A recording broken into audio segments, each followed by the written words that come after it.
Okay. Welcome to Berwick Toastmasters Club, our member mentoring and new member orientation for the 15th of August. We have no new member orientation today because our latest member has only joined today. So we'll orientate them at a different time. The Toastmaster Club mission that we follow at Berwick Toastmasters, we provide a supportive and positive learning experience in which members are empowered to develop communication and leadership skills, resulting in greater self-confidence and personal growth. Our core values are integrity, respect, service, and excellence, and we all follow those. Online meeting etiquette. If you're not speaking, please mute yourself. Please keep videos on because it does make it more comfortable for the speakers if they can see your smiling faces. You can use chat to congratulate the speakers afterwards, or use your emotions, give them an applause or a thumbs up or a heart, etc. And we won't be having any polls in this session. As this is an online meeting, and we're recording it, this is our statement. Basically, we're recording it, we are putting it up on YouTube, and it will be available for other people to see. So if you don't want to be seen in that, you can either leave the meeting and watch the recording later, or put your video off, and feel free to rename yourself if you don't want to be seen publicly. I will now hand over to our Toastmaster of the meeting, who is doing her Presentation Mastery Level 4 Manage an Online Meeting project today, and that is the fabulous Vongai. Over to you, Vongai. Thank you. Thank you, Kaylene, for such a lovely introduction. Welcome everyone to our member mentoring session for tonight. It's my pleasure to be your Toastmaster for this evening, and I'm looking forward to an exciting session.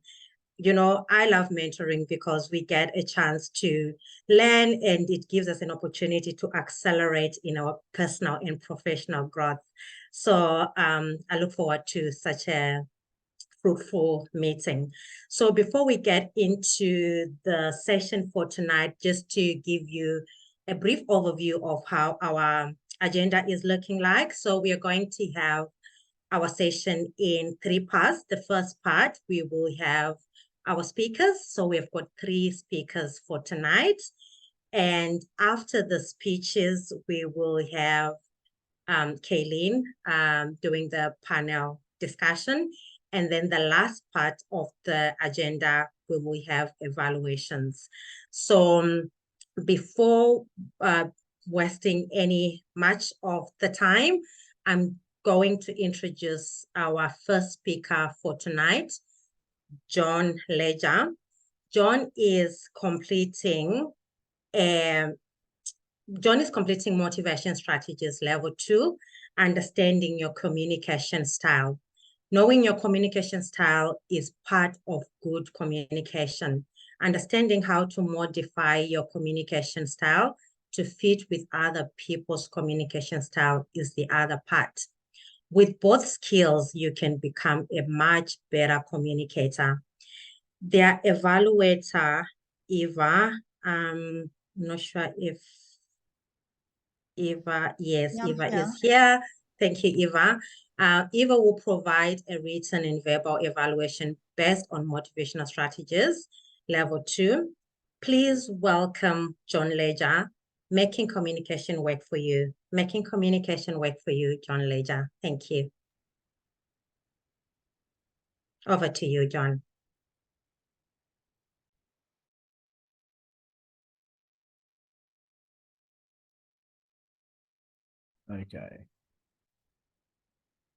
Okay, so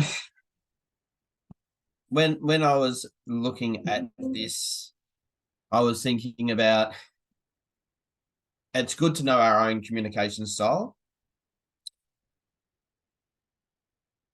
But if we only speak in our own communication style, then we actually lose a lot of the audience that we are communicating with. So whether you're doing a speech at Toastmasters or whether you're at work. It's really important to understand all the different types of communication styles so that you can modify the way you speak to be able to cover the different types of communication styles that people have. Doing the project, yeah, I discovered it wasn't a surprise. I'm very much an initiating and supportive communicator. Direct and analytical are very much on the low end. But what I'm going to do for tonight is just take us through the different types of communication styles and then how we can look at modifying our own communication to better communicate with people in a different style.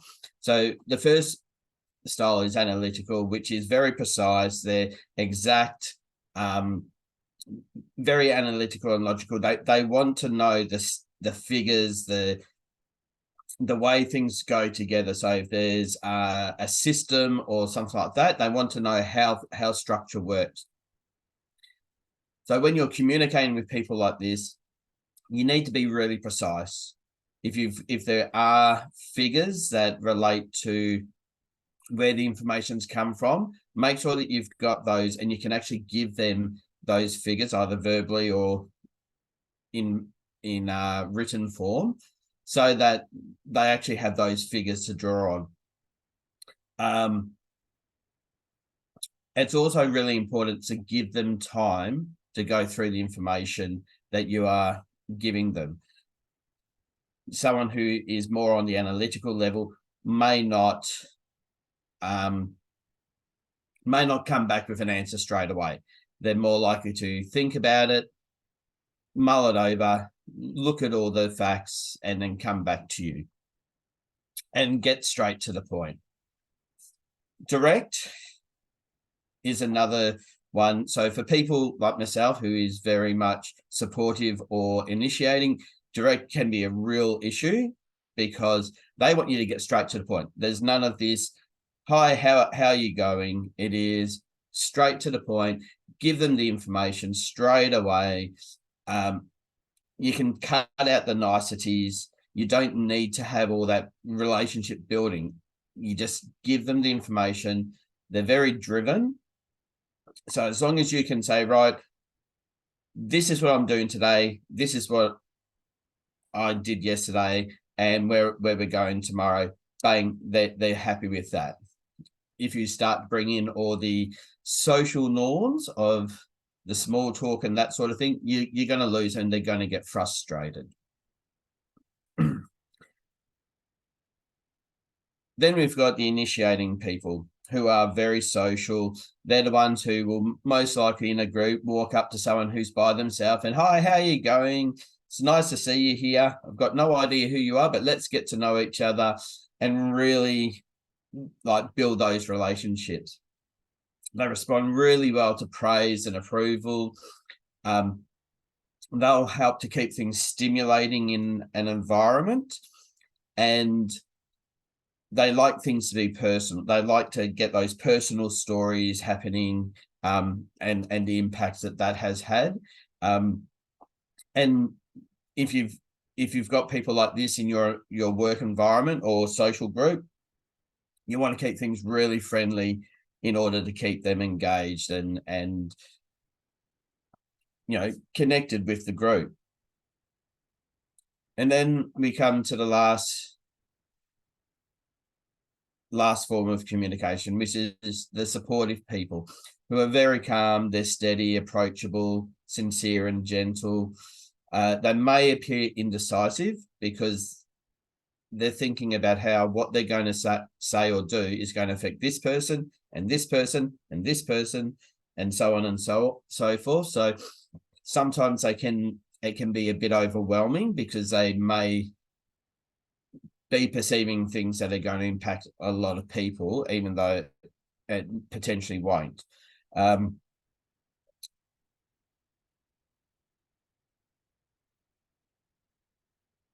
Yep. So these people are usually very good at active listening, so they can be perceived as very cooperative and dependable and loyal. So when you're communicating with these people, you need to have that personal connection, really build that relationship with them, stay relaxed and calm, use feeling words, allow them to listen and respond, and avoiding tension. So now I'll get rid of that because we don't need that anymore. So we're looking at all the different types of communication styles and looking at our own style. It's really important to have an understanding of how the people you're working with, how the people are in your social network, what their communication style is, because if you know how someone else communicates best, you can much easily communicate that to them in a way that they understand, and so that actually will create an even better relationship. If you're communicating in a different, I'll say, language, if you're communicating in a different language to what they understand, that's where you're going to create all these tensions. So understanding your own communication style is really important, but also understanding the communication style of those you're speaking with and having to interact with, so that you can become a much better communicator. Back to you, Vongai.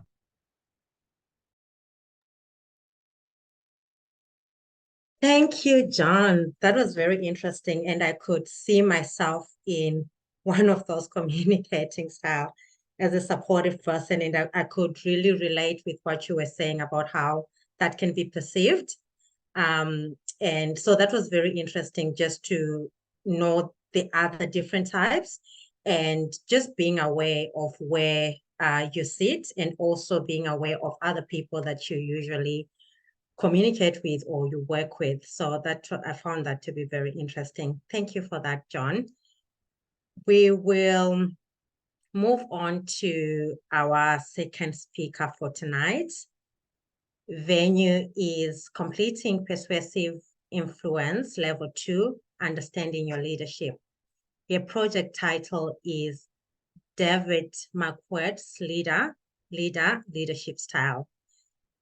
Just a brief overview or introduction of who David Marquet is. David Marquet is widely regarded as an inspirational leader who has left a profound impact on the field of leadership and management.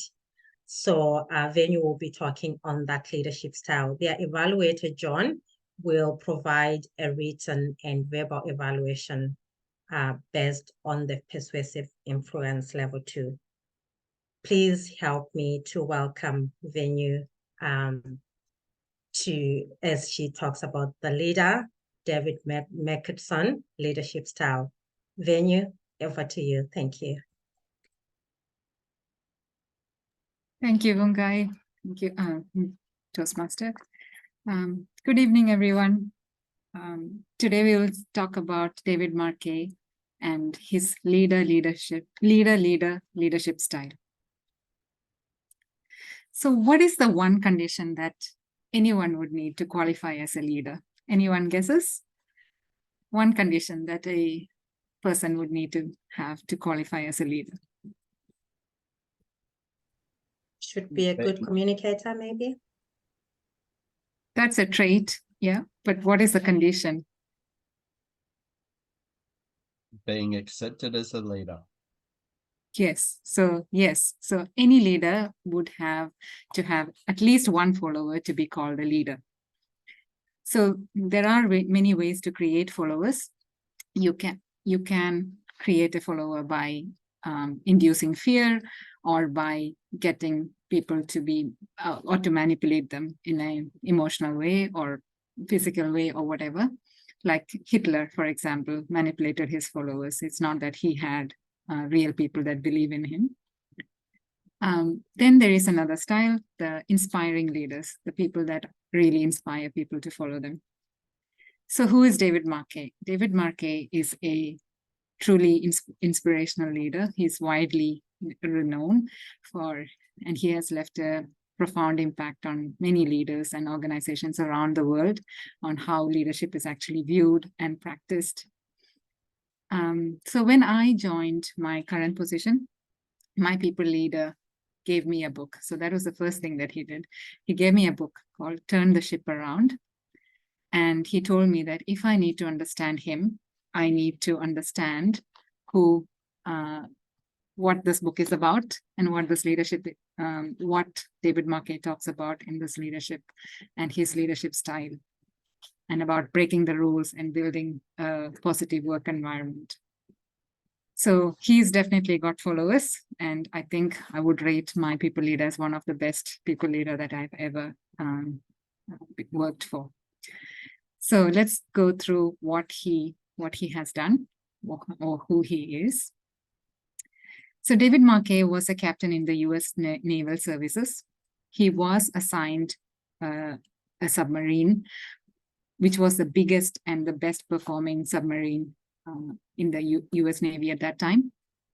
However, before that, he was taken out of his role and actually given training for a complete year to understand how the USS Olympia works and the ins and outs. So he knew everything about the USS Olympia. He'd been learning it for 1 year. However, all of a sudden the plan changed and he had to now go in and be the captain of another ship.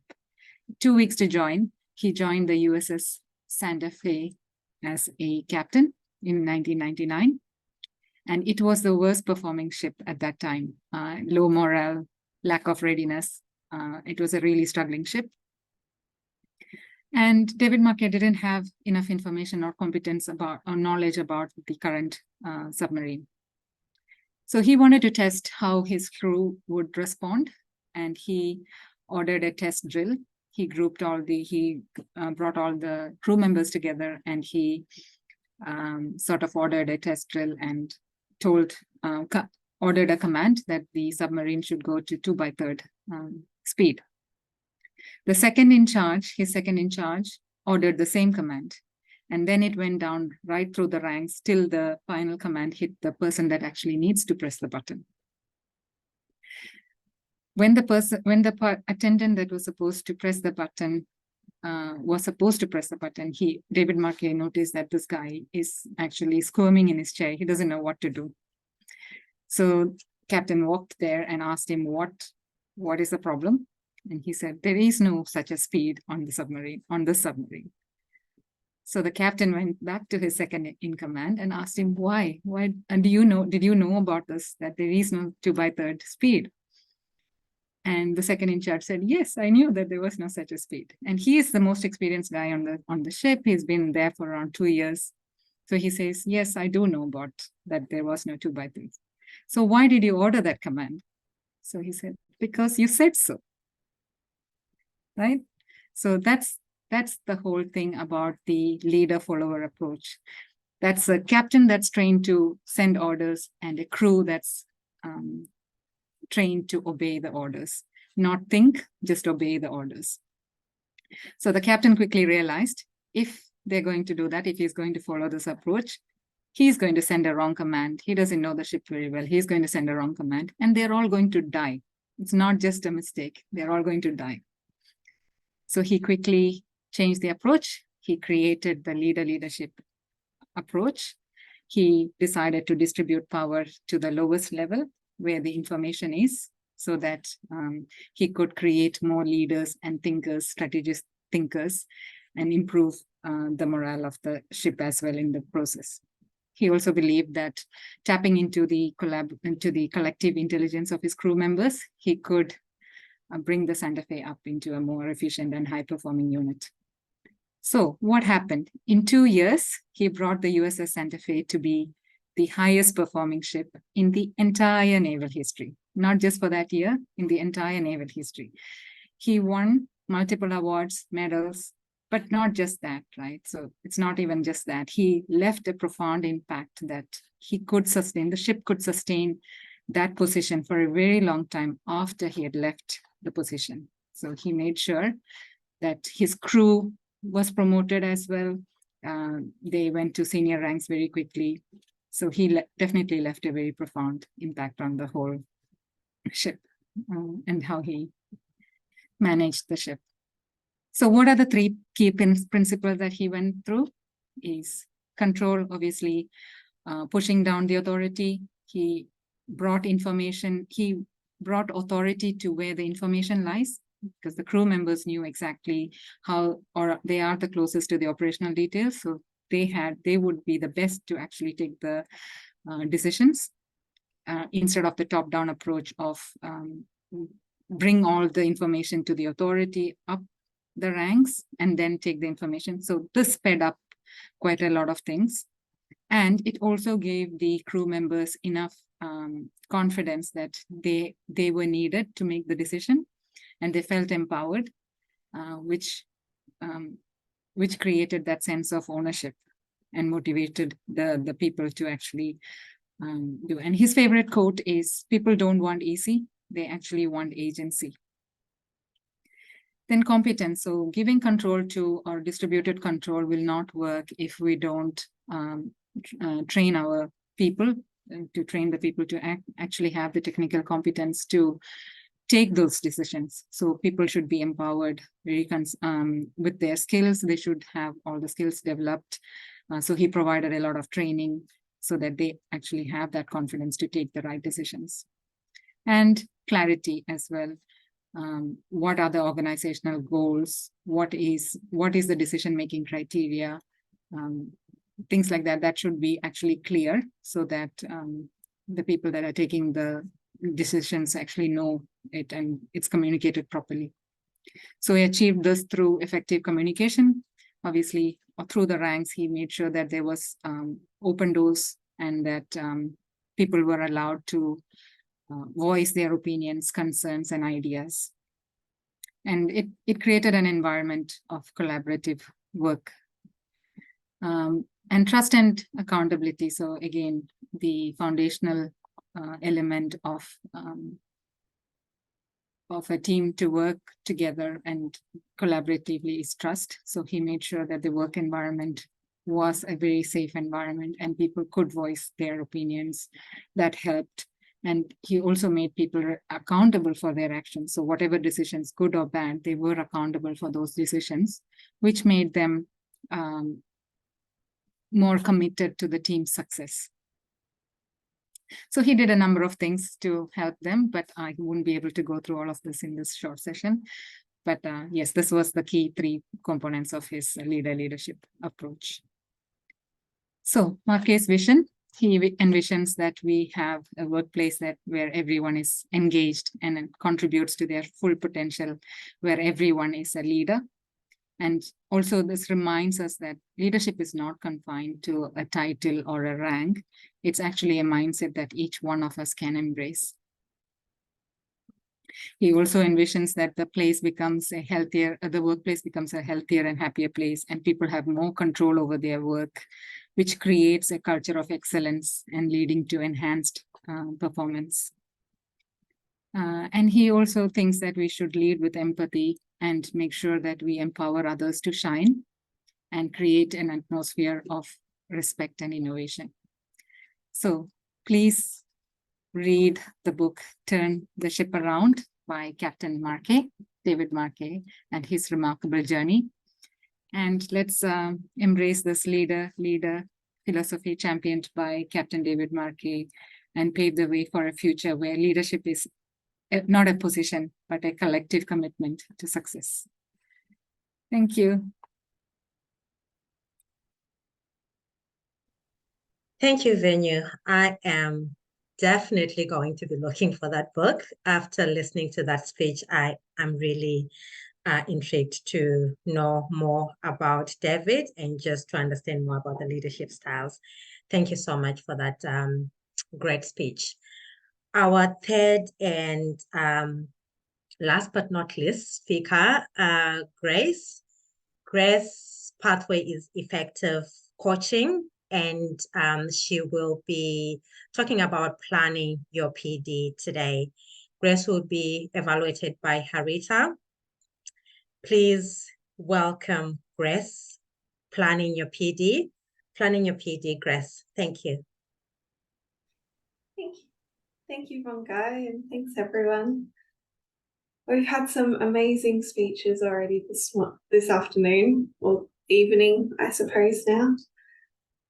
And I'm very excited to share with you a little bit of my experience and what I've been going and working on myself in terms of planning my professional development.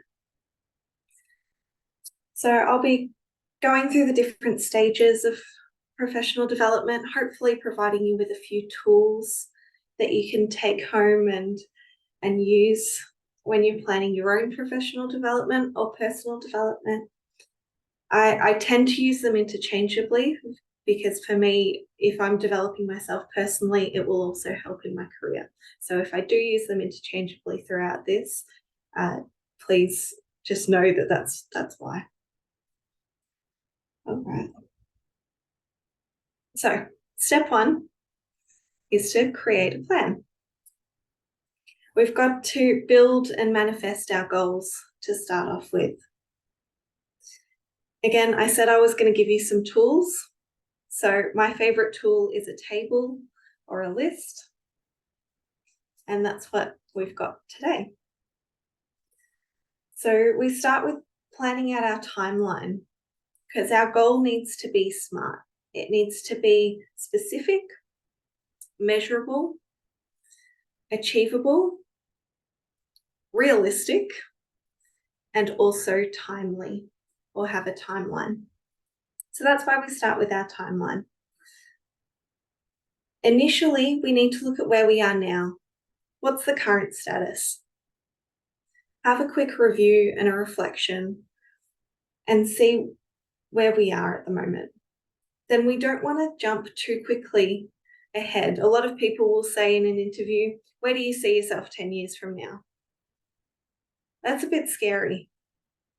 So we break it down. 2 years, that's not too far away. 24 months. Then 5 years, then 10 years. Now you don't have to break them down by these segments, but I do recommend it. They're not too scary once you start. We then move into your drivers. What are the factors that are actually going to affect where you can be? So we've got financial needs listed, lifestyle requirements, and career goals. And these are often interlinked as well. So if you planned on starting a family, like me, in the near future, that would affect where you're going to sit financially and also what my capability is as within my career. In this tool, I've also suggested a few things that you might want to consider within each of those factors. And everyone has different circumstances. So I also want to acknowledge that there are other ones that you might want to consider. Once you've built this out, your goals are manifested on a page or a couple of pages.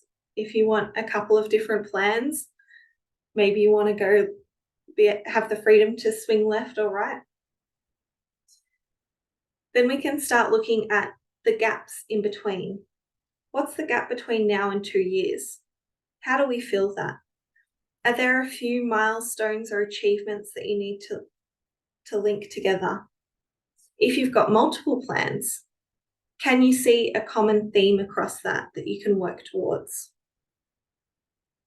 One of my favorite quotes is, "A goal without a plan is just a dream." So let's make our plan so that our goals are achievable.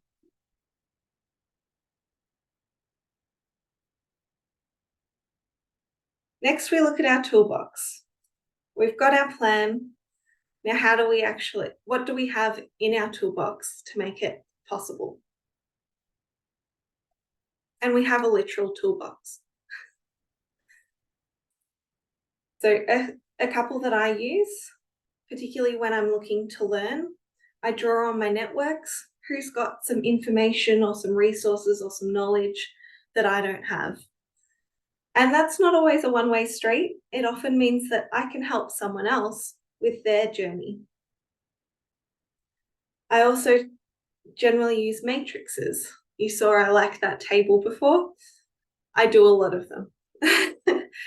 So I generally use a lot of matrices or matrices and map out what other learning capabilities I have, where are my gaps, and what learning and development I have available to fill those gaps.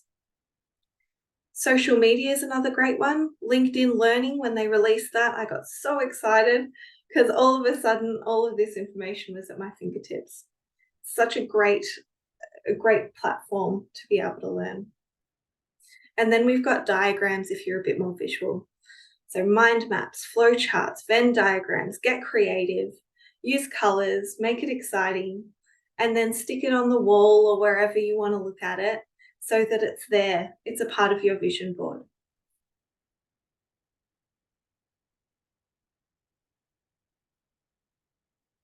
To finish up, and the last step, I want to first reflect on what we've already gone through. So we've got a whole cycle of learning. We start with goal setting, which is when we create our plan. We then move to learning and practice, which is using our toolbox and opening that up to actually learn and discover. And finally, we review and reflect. Now, if you were really astute, you'll also notice at the very beginning, we did review and reflect. Within our timeline, we had now, where are we currently? And that really goes to show that this is an ongoing cycle. Once you start it, it keeps going round and round and round. And it's important that we review and reflect because life changes. And a plan is always a basis for that change. To create a building, you need the right tools. You start with a foundation, strong pillars, and you'll build something extraordinary. The same is with your professional development. I hope I've helped with providing some tools now. It's time for you to put them to use. Thank you. Thank you, Grace. Thank you for those tools. I've got lots of tools to use. The vision board ideas, I really like that. And also that quote on, a goal without a plan is just a dream. So I'll just continue remembering that. And I'll sure be sharing the ideas that I got tonight with friends, family, colleagues, and everyone else. Thank you for that. Now we are going to move to our panel discussion. Kaylene will be moderating our panel discussion for tonight with our 3 prepared speakers as panelists. Philip Sai will provide a written and verbal evaluation based on presentation mastery level 5, moderate a panel discussion elective project that Kaylene is doing. Please welcome Kaylene, our panel moderator, and the 3 speakers. Thank you. Thank you, Vongai. And everybody, if you do have any questions, feel free to put them in the chat and I've got it open so that I can see them. If we do have time, though, I may actually invite you to raise your hand and we can do questions that way as well. But if we do that, it'll be your virtual hand because I've got everybody pinned on the screen. So you'll need the virtual hand so I can see you. For that. So our panelists, thank you very much. John's topic today was around communication styles. Veenu's was around leadership styles, and Grace was around planning your professional development. So I've got some questions to kick off the panel discussion. And starting with you, John, you touched on what your communication style was, but could you explain a bit more about your preferences and what you do to adapt to maybe someone else's style in your team? So yeah, as I mentioned, I'm very much the initiator, supportive sort of communication, very much speaking from the heart and trying to connect that way. I generally find most of the people I do work with sort of have that sort of similar sort of background. But I do find that there are certain people at different times where I realize that, you know, they may be coming more from the other direct or the analytical side, where I have to cut it down. And this is part of my journey through Toastmasters, bringing things down and trying to be more concise. Because, yeah, particularly those two, analytical and direct, sometimes I can go on a bit too much. So getting concise helps with communicating with people like that. Thank you, John. I've got a question that's come through from Vongai. As a supportive communicator, how do I adjust to being direct in instances where it's required? So I guess that's something you said you're learning about as well. Yeah. What tips have you learned so far that you could share with Vongai? That it's hard. But in a nutshell, yes, it's hard. It is an aspect, particularly professionally, more because of being in a bit of a leadership position. I need to be able to be a bit more direct at times and come and say, look, this is what we need to do.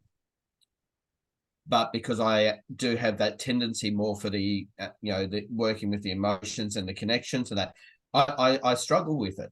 I think one thing that can help is if you've got time to prepare, you can sit down either by yourself and go through it, or if you've got someone, like I've done it with Kaylene once or twice, and I've sort of had a discussion about what it is I need to do or say, and sort of go through some possible scenarios of how to approach it, so that when I'm in that situation, I can come out and just go, you know, this is what we need to do. Yeah, thank you. And I'm just going to quickly give Grace and Veenu the opportunity, if they want. Do you have a preferred style that you would like to share with the group? Feel free to unmute yourself if you would. Grace? Yeah, I'm definitely analytical. So I know exactly what you mean, John. I actually find the opposite. So I can be too direct and get to the point, and I'm not gentle enough in my approach or how I convey what I'm trying to say. So I've actually learnt to go back. For example, if I'm writing an email, and add in, how was your day? I hope you're well. All of the niceties that you sometimes forget when you're trying to be direct, but they are important in their relationship building. And so I have taught myself as much as I can. Sometimes when I'm in a rush, I do still forget, but as much as I can to go back and do those. Another thing that we find is really helpful internally at work, we use Slack. And so I use a lot of emojis, because then I can be direct with a nice smiley face on the end, and they can see my tone. I love it. Emojis are fantastic to help us add those tones, because, yeah, written text is so much harder to bring in those other styles of communication. Veenu, a question for you. How has your leadership changed since reading David's book? Definitely very motivational. Like, I think the whole perspective has changed. I stayed away from applying for any leadership position because I thought it would take away my authenticity, and I have to be this aggressive person and be direct and command, and but that's not it, right? That's not it at all. It's more about inspiring people. It's more about creating this positive environment, making sure that everyone is actually heard. That's what it is about, and then getting them to do what you need them to do at their own will. So that's definitely, I'm starting to apply for leadership positions, because I feel like, yes, there is a positive thing about leadership. It's actually to provide this positive environment for people, and making sure that they do actually keep them challenged as well, make sure that they're learning, create that coaching environment. It's opened although I had parts of it, it actually came together after reading this book and understanding it. Yeah. Fantastic. Thank you. I've got a question. John, you provided a question and I'll say it, but you might want to add something to it. Your question was for Veenu, is leadership the same as distributed leadership? Yeah, like to me it sounds very similar. That's the language that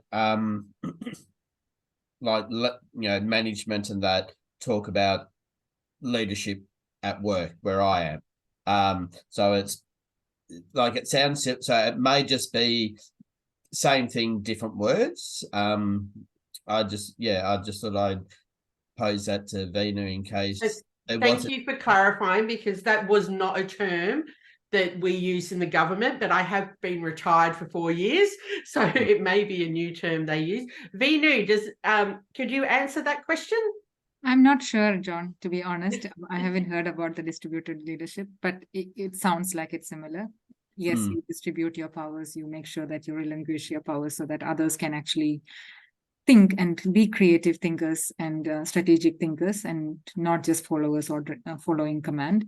So that's, I think, the key to the whole leadership approach, is to create more leaders and not just followers. Yeah. Thank you. And it's, that is something that we in Toastmasters are really passionate about.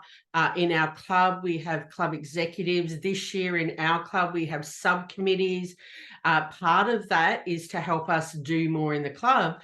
But the other aspect of that is so that we can develop more leaders, like you're saying, Veenu. The other thing, as Toastmasters, we have meeting roles.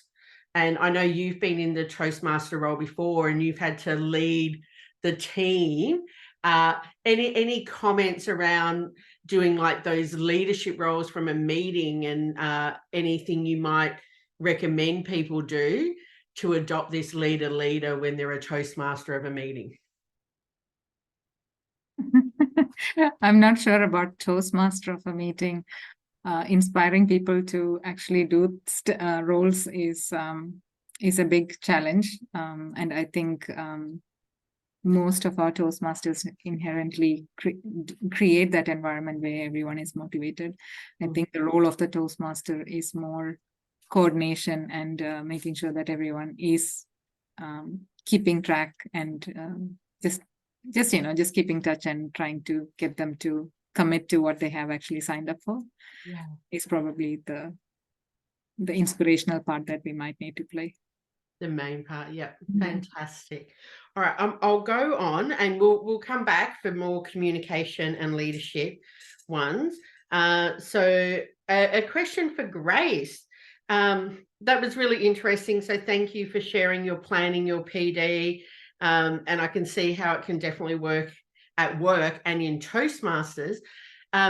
Could you just frame it, give us a frame of how you might apply that as a new person joining Toastmasters to achieve your goals in Toastmasters? Any tips that way? I would definitely make sure it aligns with pathways.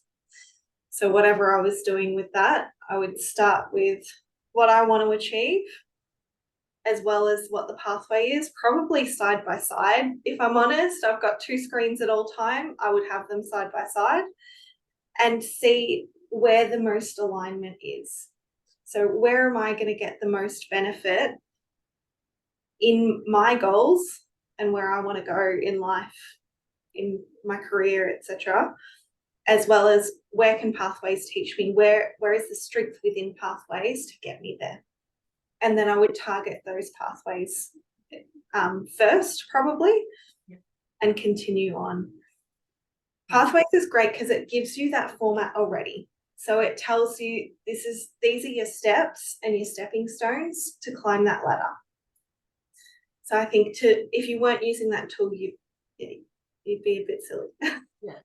we are lucky that we have the new Pathways program that does give us that step-by-step process. And it also encouraged, one of the points you made was about reviewing and reflecting. And I know that happens in Pathways as well. Whenever I do a coaching session, you know, the biggest sessions, this was only 5 to 7 minutes, but when I do like a workshop, I include an ER after my smarter. And the E is around doing that evaluation, the reflection, and looking at that. And the R is we've got to reward ourselves when we achieve our goals. But yeah, I find the reflecting and evaluation, I liked your diagram because it is so important to do that. And if it's a big project, doing it in the middle and maybe adjusting. Do you want to add any comments about when you might want to change your goal? Your goal can change on anything. I think it's more about knowing what can trigger a change in your life, and then making sure that you acknowledge that, because that's okay. Life changes all the time. Acknowledge that, and acknowledge that your plan also needs to change and adapt. Yeah. And you need to be nimble with it. If you So another proverb that I like. I love my proverbs, by the way, so sorry. No, they're good. Fall in love with the problem and not the solution. And what that's to say is, if you create your plan, don't fall in love with exactly what your plan is. It's not set in stone. Fall in love with the problem. Fall in love with what you're trying to solve. Why are you here? What's that overarching goal that you're trying to reach? And then your plan is a lot more adaptable because you're not as attached to it. Yeah. Oh, I love that. Thank you. Thank you very much. All right. I've got a question back for you, Veenu, and this came from Grace. Do you find that a leader needs to have a strong sense of self before being able to develop other followers to lead? If not, what might other prerequisites be for a leader to transition followers to leaders?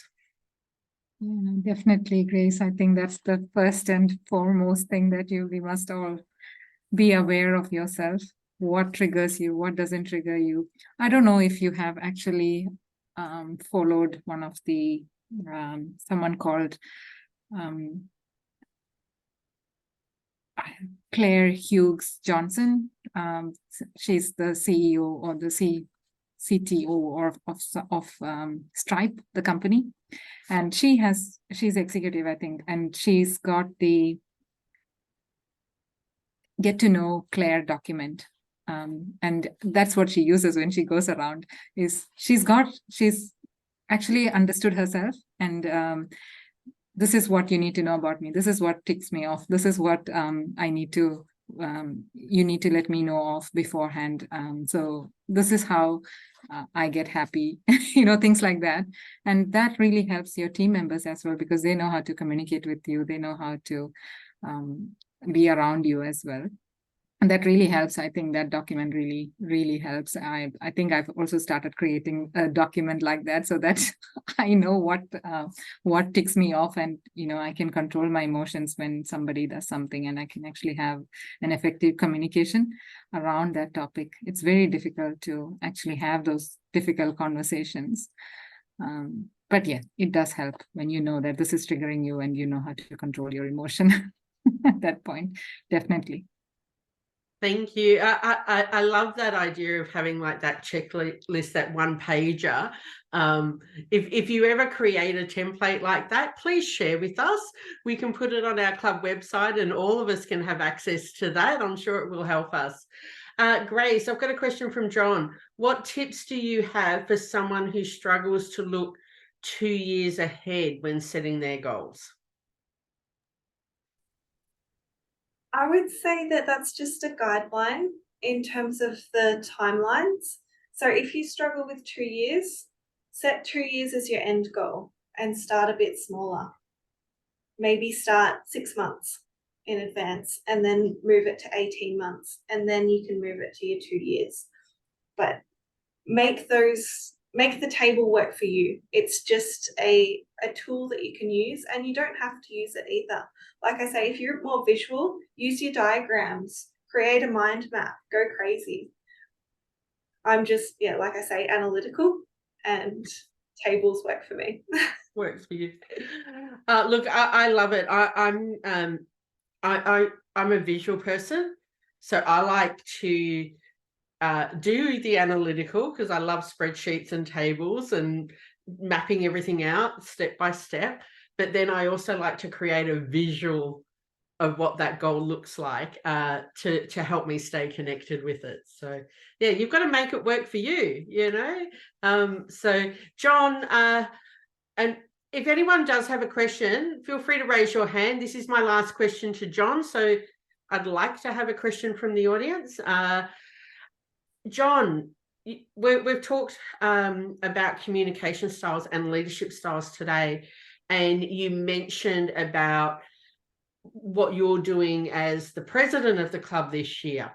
How important is it for you as a president to focus on developing your communication and leadership skills at the same time while in that leadership role?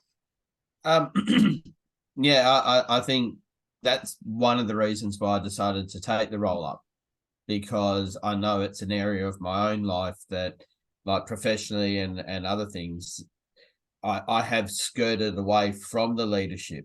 So, you know, developing my communication, that's been, you know, coming on for a long time. Big part of my job as a teacher, but being able to combine that with leadership, and then being able to like use it to help, I'll say inspire, but I don't know whether that's the actual word, but to inspire everyone else around to actually get involved, get engaged themselves. A bit like, you know, with Veenu's speech about the leadership, really getting it so that, yes, you know, I'm doing this, but I'm interested in what you're doing, and encouraging others to be able to do their own, like their roles. Okay. Thank you, John. Now, do I have any questions from the audience that you would like to say out loud rather than through chat? Please raise your virtual hand. We're Toastmasters, we can speak. Can I raise a question for John? Yep, go for it. And then I'll go to Lily. Yeah, it'll just be a quick one. Yeah.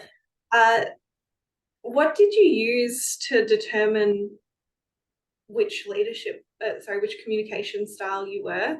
And did you find it was comprehensive enough to really give you a full understanding?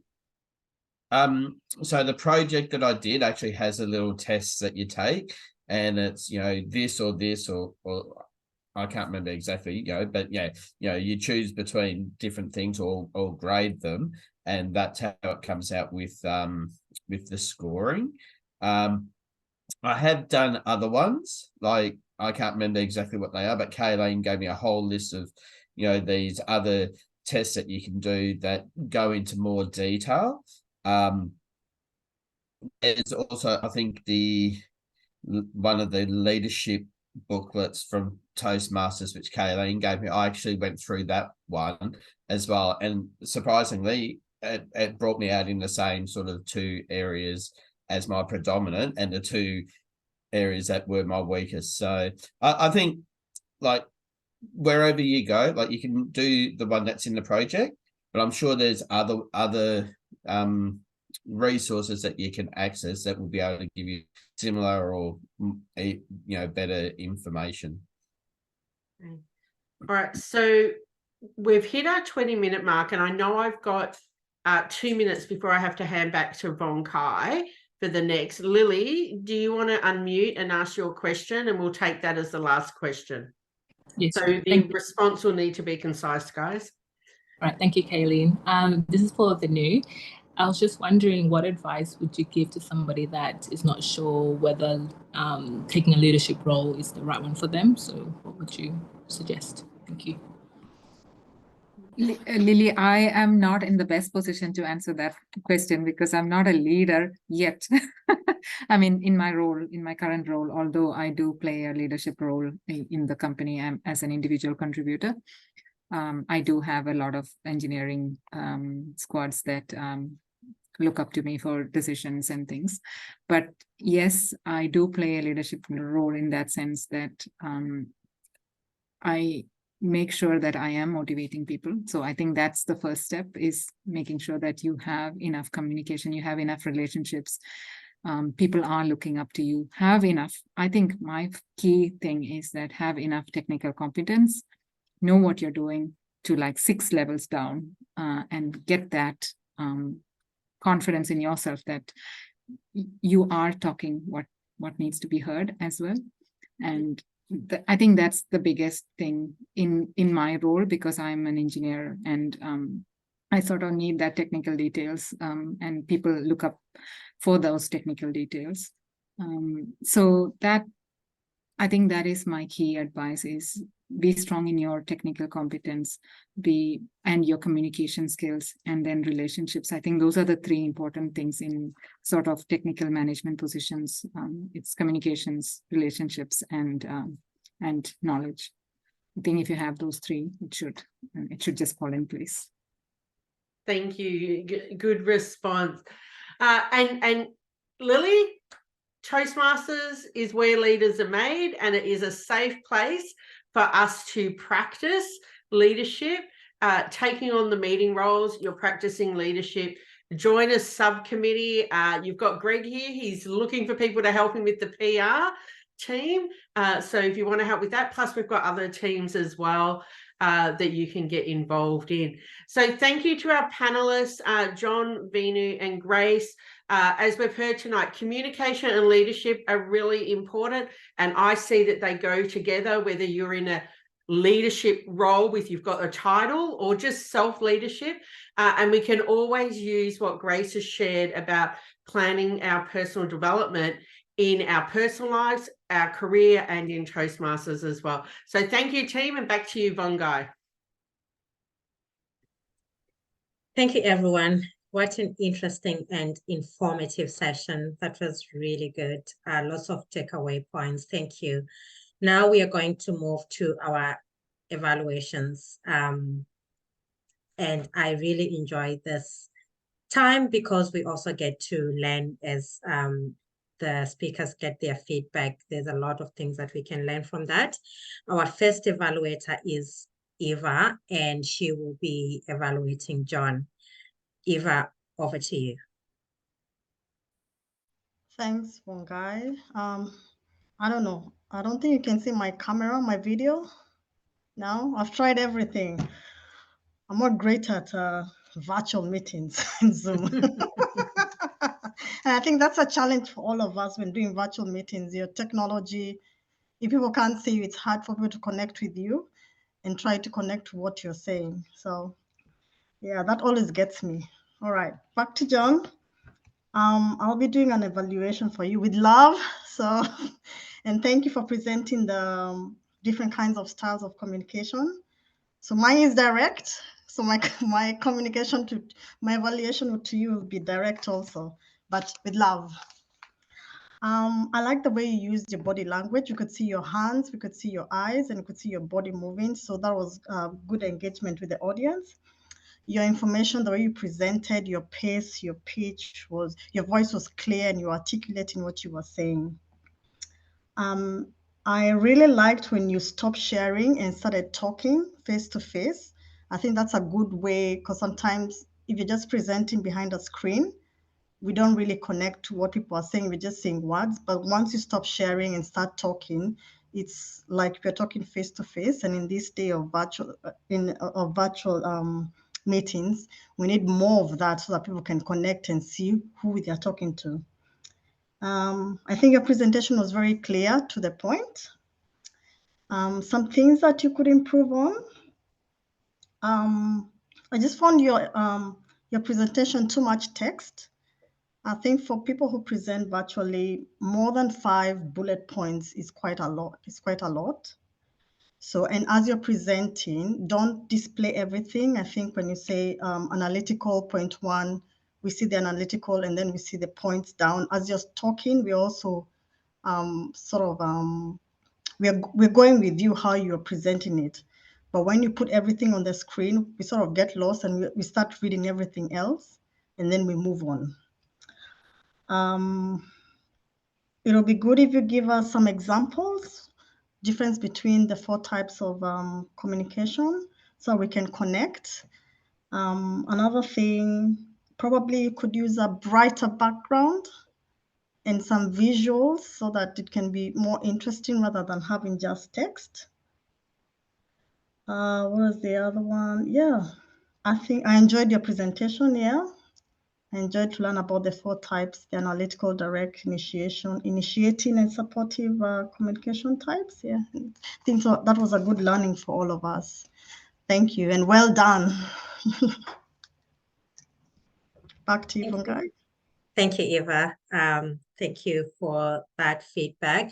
We'll go on to our evaluator number 2. Thank you so much, John, because I know you have been having, a lot of roles for tonight, but thank you for taking this on as well. John will be evaluating Veenu. Over to you, John.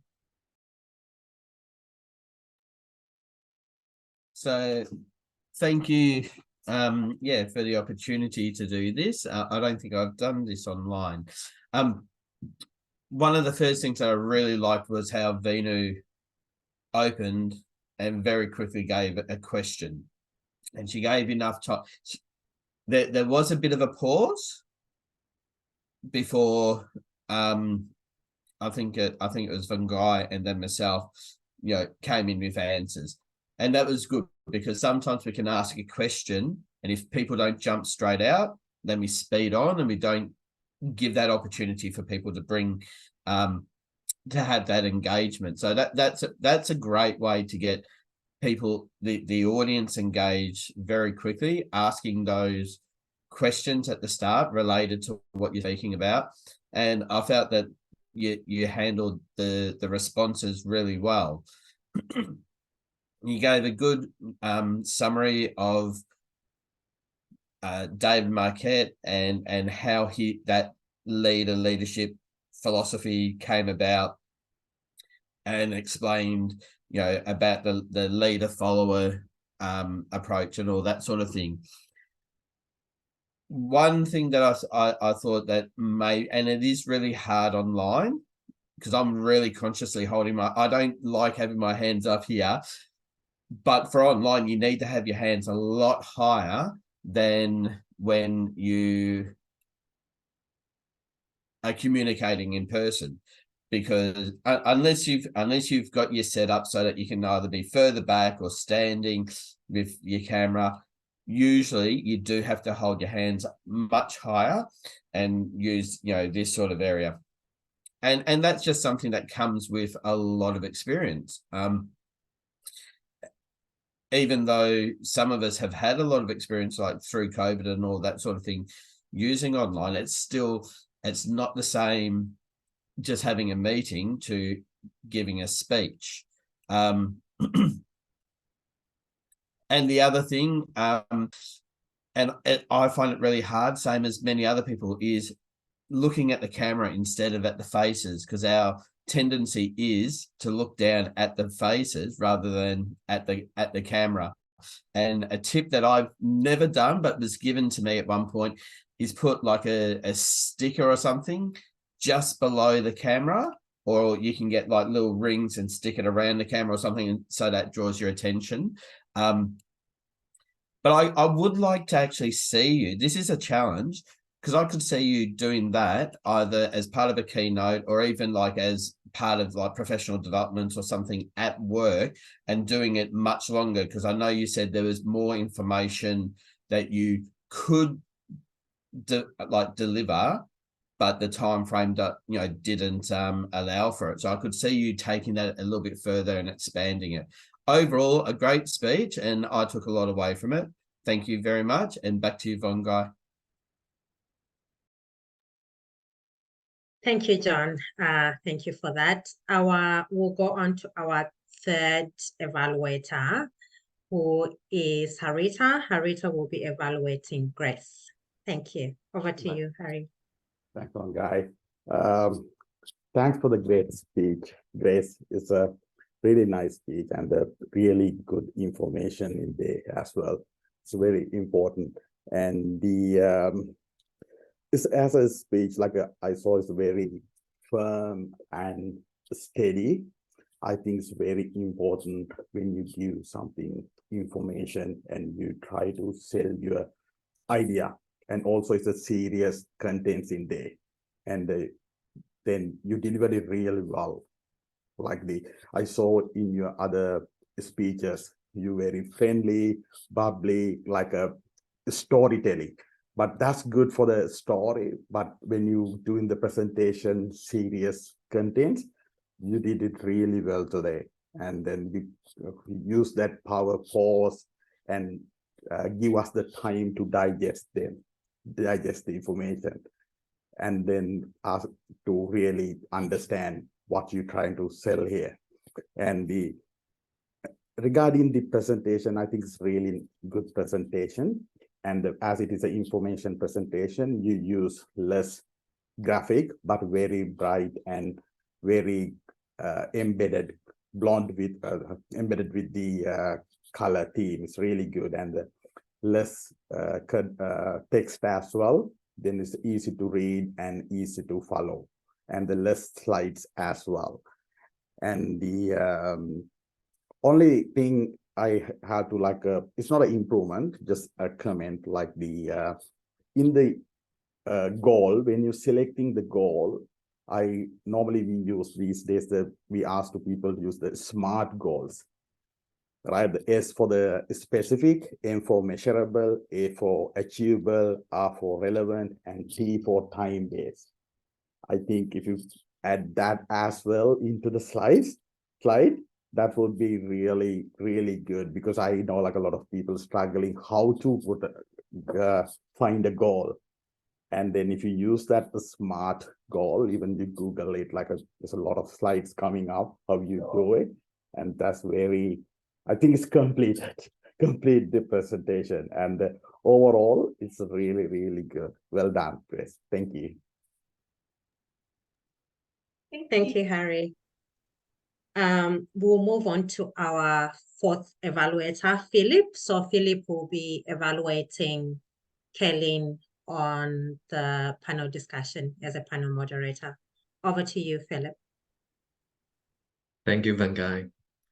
Yeah, it is such a privilege to evaluate Kaylene. And yeah, you started with it is really a great panel discussion. You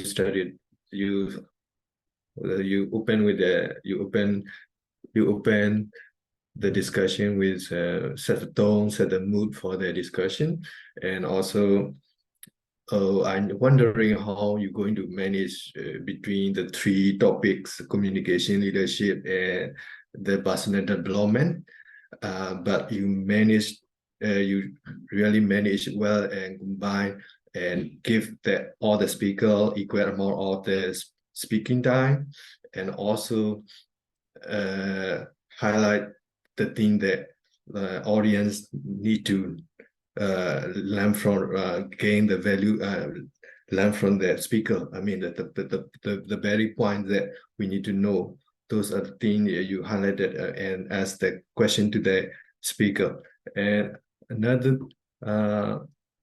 and also your schedule is really great. I mean, I see a lot of your schedule. I mean, cycling, using those kind of thing, those kind of schedule, and you use the hands movement, quite a number of movement that I love to see on the online. Yeah, and another thing is you always smile and be smile and always love to see your smile. And yeah, it is for the audience, it's very soothing. And yeah, engaging, we always keep looking at you, and yeah, you make such a good agenda for the orchestra, and highlighting the speaker, and also from there, we can from there the audience can learn from the speaker. Yeah, and you made a good empathy for the audience as well as speaker, so that is we can get a good panel discussion experience. Yeah, and also you engage well with the speaker, and overall with the closing, right, you made 3 topic combining all together very nicely. Those are the things that I find it, and for me, yeah, I did not see what's thing that I can improve on. Yeah, I really love that. Thank you. Thank you, Philip. And thank you to all the evaluators. I benefited a lot from the feedback. I've got quite a few points that I jotted down that I knew that, I struggle in some bits. So that was very helpful for me too, in just hearing the feedback. Now I'm going to hand over to the Toastmaster for the next meeting, which will be going to be our contest, I believe. So am I handing over to you, Kaylene? Yes. So I'm as VPE, I'm organising the contest. So the contest chair is my role.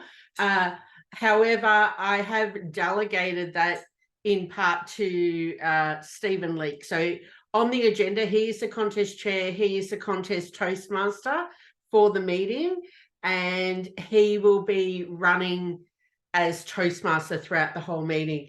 Thank you, Veenu, for agreeing to be the timer. I was in a little bit of a pickle just earlier today because somebody had pulled out, but we've now got that filled. The only position that needs to be filled is the second Sergeant at Arms. So I put a message in WhatsApp today. I think everybody online is already doing a role or is an apology for the meeting. So this is our contest. We haven't had one in a while.